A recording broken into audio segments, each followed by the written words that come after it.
Hello, everyone. Welcome to Raising the Bar. We'll just give everyone a couple of minutes to join and then we'll get started. Firstly, welcome to Raising the Bar spring release. We are so excited for this because we get to take you through all that we've been working on. I want to quickly introduce our wonderful panel of product experts. I'm Nan, your host. I manage all of our projects and initiatives cross-functionally. We have Miles, who leads the coveted pay product. We have Sean leading our amazing tax product, and Mohit, who is the master of our platform, as well as the valuable trust and sync products.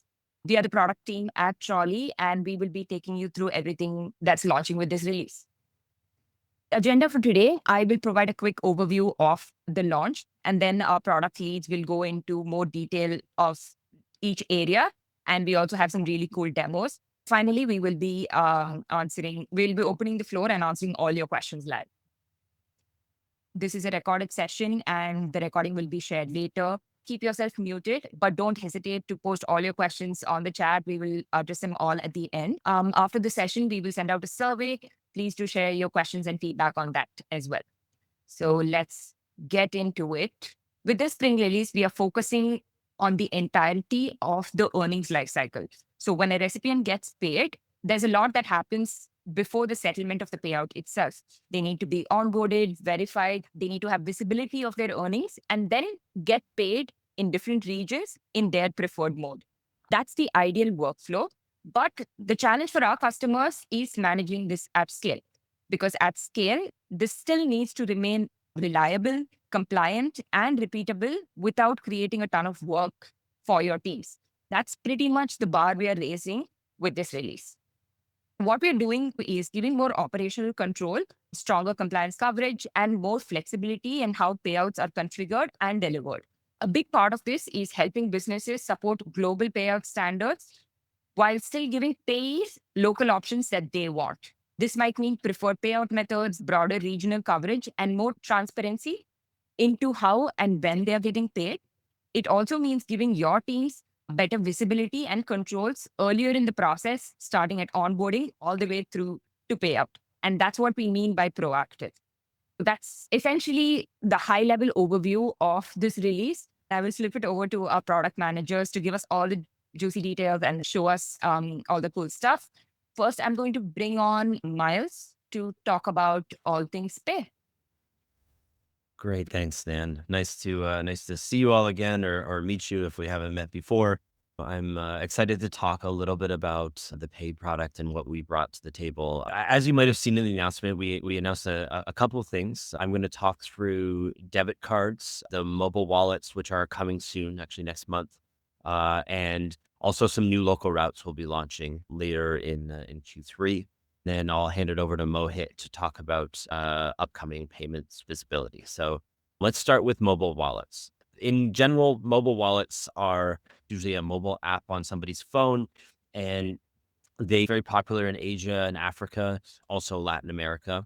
And in Trolley, you can allow recipients to basically enter their phone number usually, or sometimes it's an email, to get paid. And the benefit of wallets is this is an international payout, but it is instant. It's delivered under 10 minutes usually to the recipient. So it becomes very, very quick to get money to these folks.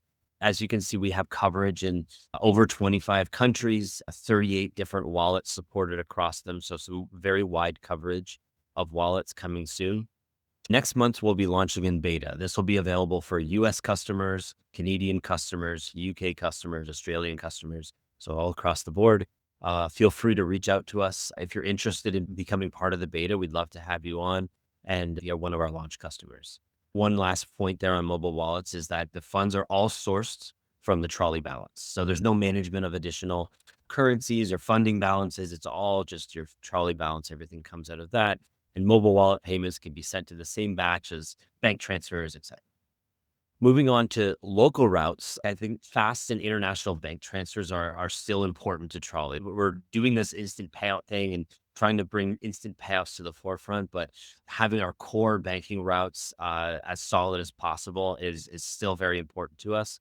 And so we've identified 10 different countries where we can upgrade bank transfers from a wire transfer to an IACH transfer. So that means faster delivery, as well as lower cost for those payments. So this will be coming in late Q3. The third thing on the list is debit card payouts. So I'm going to swap to a screen share and give a little demo of debit card payouts. Before I do that, I'll do a quick intro. A payout method, it allows us to use the debit card rails to put money onto somebody's card, which when you have a debit card, it's connected to a bank account, a checking account or a current account under the hood. This allows you to use Trolley to collect details of that debit card, which typically is a lot easier to access that information because it's usually in someone's wallet. They can pull the card out and enter the details if they're on the go. And it facilitates an instant payout to them when you initiate it. Again, all from the Trolley balance. Now I'll switch to the screen share and kind of walk you through what that experience looks like for US merchants, and it's live now in everyone's account. So let's do this. Screen share here. Okay. This is just a demo of our recipient widget or portal experience, and this is kind of the homepage of that widget. And I'll walk through what that looks like for onboarding a debit card. So this is kind of the first screen where someone will have like a call to action. They don't have a payout method set up. They can go ahead and get started. And we've introduced a new debit card option here. So they can click that and they just have to go and enter their first name, last name, and card number. Let me just grab a test card number here. There we go. And card expiration in the future. There we go. And so that card was successfully saved. And then all you have to do is go ahead and send a payment to that individual. We've seen payments commonly delivered less than 10 minutes for sure, but sometimes less than 5 minutes. So it's very quick to deliver the money to these recipients. I just want to hop over and talk about the merchant side of it and how you manage this. So inside your dashboard in your settings section, you should have under payout methods, this debit card box now, if you're a US merchant. And inside here, you can click here and enable it. And then you can also decide if you want to offer both Visa and MasterCard or just one, if that suits you better. For now, we've auto-enabled the United States, which is the only country it's available in for now. But we'll be looking to roll out to more countries in the future, and we'll let you know when that happens. But for now, US only. There's also another setting so on the fee side of things, debit cards are priced with a percentage-based fee. So the fee is 1% of the payment with a minimum fee of $1.50. And so in order to configure those, you can go inside of your fee schedule page and scroll down to the bottom and click this little box here. And when you click this box, you get your configuration options. So like Trolley bank transfer routes, you can decide to cover just a flat amount with every payment if you'd like to do that. So we can cover a flat amount, that's fine. To cover a percentage amount, so you can cover 50%, but you can put a cap on it. You can say, hey, I don't want to cover any more than $2. And so that will make sure that as a merchant, you only cover maximum $2 on every payment. And I think that's about it for debit cards. I'd love to see you guys try it out, and looking forward to any questions you have later on this one. It off to Mohit. Awesome. Thanks, man. I can show you what we have built. I just want to start somewhere else. Moving money can be an anxious process for both your teams and recipients. Last minute juggling through invoices and statements and inboxes, getting approvals, and then fielding off recipient questions. Where is my money? And, wider clarifications on payments, which are being sent to them. So let me show you what we have built last quarter. So now every Trolley account gets a dedicated email address where they can send invoices or statements they receive directly, and once sent to them. For example, I have this invoice with me, which I got in my email. You can send it to the dedicated email address, which is being given to every Trolley account. And within seconds, this will show up here as an open invoice. This can be available here for your team to review it. Your AP team can go through it, review it, the details, and see if everything looks good, and then come back and once they approve it, they can set up this payment and say pay invoice. And once they approve this invoice, that's it. So in the recipient portal, which Miles was showing, this invoice, which is sitting in the inbox before, now is shown to the recipients way ahead of time as an upcoming payment. Everything clear, when they will be getting paid, what amount is it, and they can even go into the details of the line items which the invoice had. This invoice is white labeled to your brand. You can upload a logo with the settings, and that can be available for them to download from here. So recipients have all the answers before they have any questions. So with what we just saw, we have deepened our end-to-end platform operations within Trolley. Invoice PDF, something which you saw. We have also launched vendor filtering for our accounting sync product. Similarly, for custom fields for NetSuite. So you have the ability to pass metadata on the payment object into NetSuite journal entries by pushing information via tags. So that has also been released and is available for customers to use. For a sub-merchant model, we also allow our customers to onboard their customers without being in flow of funds, and this can be done via white labeled experience without them being in the process and making themselves a bottleneck when we're trying to onboard your customers. Embedded reporting is on the rollout for this year as well, and we'll keep you posted with more details on that. From the fraud and the trust side of things, we are taking major steps to move your system to a continuous verification or continuous fraud prevention system. Two things which I have on the board, which is upcoming, is customer block lists and re-verification triggers. With customer block lists, we will, for all the bad actors you confirm in your systems, we will do a continuous check on your new recipients or existing recipients and flag them as potential bad actors based on whom you have confirmed as a bad actor. So that functionality will be also available later this year. And with re-verification triggers, we are bringing up a automatic account takeover prevention settings, where if a recipient tries to make a change on their profile and we are not able to authenticate them, we will block that account to prevent an account takeover. So that's something which is also planned for this year. Yeah, that's from the platform and the trust and the sync world. Over to Sean. Everyone, I'm Sean. I'm the PM on Trolley's tax product. And I'll be going over all of the exciting updates we have in the spring release that are related to tax. The first release that we have is FTIN validation improvements. So FTIN stands for Foreign Tax IDs, and this is an integral part of the process for W-8 management, specifically in order to validate whether someone's eligible for a reduced withholding rate under a tax treaty. So we've been improving our validation logic for some of the countries and TINs where we were seeing there was a lot of TINs rejected that actually had the correct format. So we've updated our validation rules for over 20 TINs to account for that. We also have removed TIN validation from any countries that don't have a tax treaty. So previously, if somebody from, for example, Brazil provided a tax number, we would validate that tax number. And if it was invalid, we would provide a warning. Brazil doesn't have a tax treaty. Whether or not they have a valid TIN, they would still get taxed at the max rate of 30%. So we've removed the TIN validation from that because it effectively doesn't really matter in terms of determining the withholding rate. And that just means less FTIN warnings for merchants to sort through. Since shipping these improvements over the last few months, we've seen a 30% drop in invalid FTINs. So definitely a big improvement there. Next is in-widget VAT validation. So this is specific to our marketplace tax product with DAT7 and digital platform reporting. Through that tax onboarding flow, we collect VAT numbers. If a recipient has it, that's required for the reporting.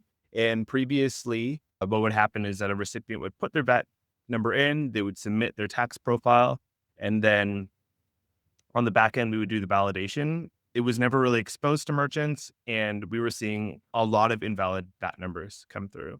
So we made a number of improvements here, namely that we are doing real-time validation within the recipient onboarding flow. What that means is that it's basically impossible for a recipient to get through the flow if they don't have a valid VAT number. Now, they can just choose not to provide a VAT number. It's not a hard block, but we are integrating with the official database sources for the EU and the UK in order to provide that validation.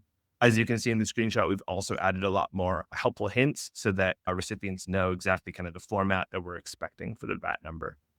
Okay, next is a big one. So this is the migration on the IRS from FIRE to IRIS. So this is for all of our US tax customers. The IRS is migrating from the FIRE system, which has been around since like 1990s / the mid 80s, to IRIS, and FIRE system will no longer be used.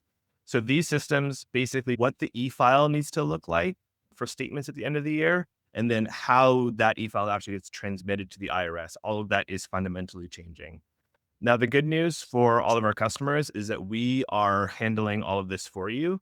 There's really nothing that you will have to do differently in your end of year filing workflow. We're going to handle all of that technical complexity so you don't have to worry about any sort of migrations there. Also, as part of that, we are shipping for the first time support for US state reporting. This is going to be using the combined federal state filing program, which basically means that when you file federally with the IRS, they will then forward those 1099s to the participating states. There's about 31 states that participate in that program. This is at no additional charge for our US tax product, just kind of comes included. And also, you don't have to have this enabled if you're already doing your state reporting through another provider. You can just enable or disable it from merchant tax settings. And then finally, I believe this is the last one, multi-jurisdiction tax. So this is a really big fundamental change that we're making to bring together our US tax and marketplace tax products. Anybody who's using both of them knows that they've had to have different stem merchants, one for US tax, one, for example, for EU DAC 7, one for Australia. And there was a lot of extra process at the end of the year in order to import that data and make sure everything lined up. We are consolidating that all into one merchant account. One merchant account can, pay out via Trolley Pay and then report to as many tax jurisdictions as Trolley supports, which as of right now is the US, UK, EU, Australia, and New Zealand. And what we're doing here is we're really trying to set up for the future of Trolley, where we are going to be expanding greatly the number of regions that we support. And the idea is for it all to be in one account, one unified recipient onboarding, one source of payments. Everything is just simplified and clear. Thank you so much, Sean. I think that's everything that we wanted to showcase. Now I'm going to bring on the PMs back on stage and we will open the floor to questions. Mohit, do you want to take the recipient, the demo again first, and then we'll go over to other questions as well? For sure. Thanks, man. I will share my screen again and show you how it looks like for recipient. Right? This is the existing recipient portal which you see. If a payment has not been processed and just been approved for recipients to see, it will be available under the recent payment tab. It will sit the other payments, which are the past payment which is processed, or will sit like a new payment in the same list. And once somebody clicks on it, they can see the detailed invoice as well. Any questions on this one, Justin, I can maybe clarify. Cool. So if there's any follow-up, Justin's asked, is that the iframe widget? Yes, that's the iframe. It's available in portal and iframe widget both. Awesome. Let's go into other questions that we had. I think, Miles, there was one question for when will debit card payouts be available for Canada? Yeah, thanks for the question, Ethan. For Canada, we're planning out debit cards and our integration to extend that to Canadian customers. I think it's going to land somewhere H1 next year. So we're just finalizing our planning on that one. But yeah, sometime early next year, we'll be rolling that out for Canada and also the UK at the same time, and Australia customers as well. So the rest of the network will get debit cards at that point. And while I have you here, Miles, I think there were a couple of other questions that came on after our launch last week regarding debit card payouts, which is one is, how instant are the push to card payouts? Yeah, so I quickly mentioned this during the demo, but happy to share more. We've seen a number of payments at this point, betaing the feature back in April. So now we're pretty deep into our launch, and most payments are delivered in under 10 minutes. I think our average is like 8 minutes and something. This is literally from the time you click the button inside of the Trolley dashboard or send an API call to initiate the batch to the time the money's in that person's account. We're seeing like 8 minutes or so. And I've seen as fast as like 3 or 4 minutes is like the quickest. So instant delivery directly into the bank account. Huge improvement over the next best option, which was ACH, and that was a next business day delivery. So yeah, massive jump there. And another question regarding wallets was, can I enable wallets for specific regions only? One follow-up question from Ethan, I'll answer Oh, it yeah. just there. Do processing times change based on the time of day, for example, outside of banking hours? That's the other advantage of debit cards is they're 24/7, 365. So you can send a payment through to a debit card on the weekend and it's going to land in their bank account on the weekend. If you send a bank transfer on the weekend, it's not actually going to send out till Monday. But with debit cards, is the first one where you do send it on the weekend and actually it lands on the weekend. So good question. Can I enable wallets for specific regions only? Yes, similar to how I showed the debit card dashboard, where in the merchant settings you can kind of configure countries. Right now we only have the US, but we have the screen that has the rest of them already queued up there. In the wallet side of things, we'll have a similar screen where you can choose the countries you want to enable, even the wallets in each country that you want to enable. So there'll be a settings screen in the merchant dashboard, and we'll be rolling that out in beta next month. And please again reach out if you want to be part of that beta list. I'd love to get you guys to try it out. And the wallets are available to all merchants again. So Canada, UK, Australia, US, there's no limitation on the wallet launch. Awesome.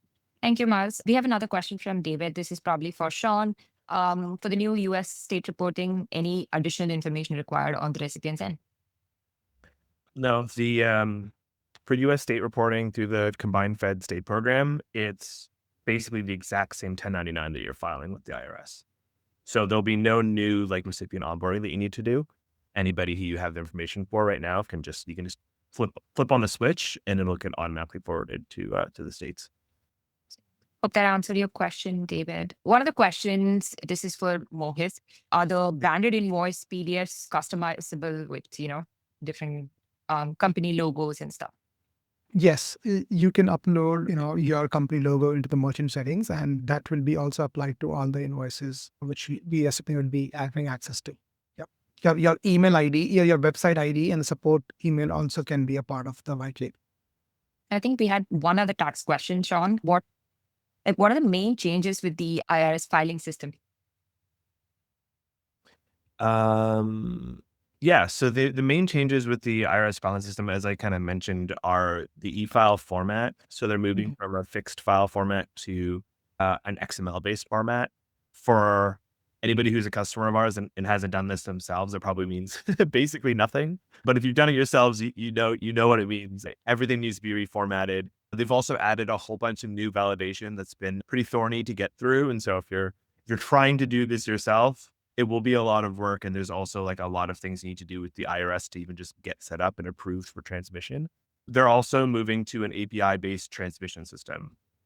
What that means is that we can get much quicker with how we file, and also the error logs that we get are much better. So it's just a general modernization of the system, but it also means completely rebuilding all of the integrations that we had from the ground up. Gotcha. Thanks, Sean.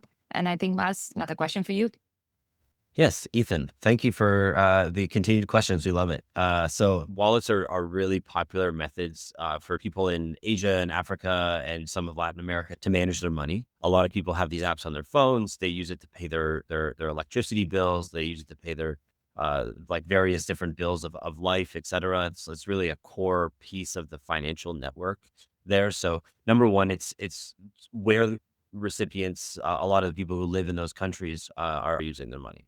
The benefits in terms of delivery times is it's instant. So we've designed these payouts to be instant delivery, similar to the debit card payouts, where we'll release the payment immediately and that gets delivered directly to the wallet on a 24/7, 365 basis. And it should be under 15 minutes or so, kind of average to deliver to those wallets. That's really the advantage there. The pricing for the international wallets is going to be 1%. So same as the debit cards. The difference is the minimum fee. The minimum fee on wallets is $4 US, or equivalents in Canadian dollar source currency, or Australian or GBP if you're from those regions. But essentially it's 1% and a minimum fee of, so that's how that looks. This was a great opportunity for us to present everything that we are launching and will be launching soon. After this session, you will get a small survey link. Please do fill it out with any questions or feedback you have. Please do reach out to our teams to get on beta lists or try out any new features. We'll be more than happy to bring you on. And thank you so much, everyone, for joining.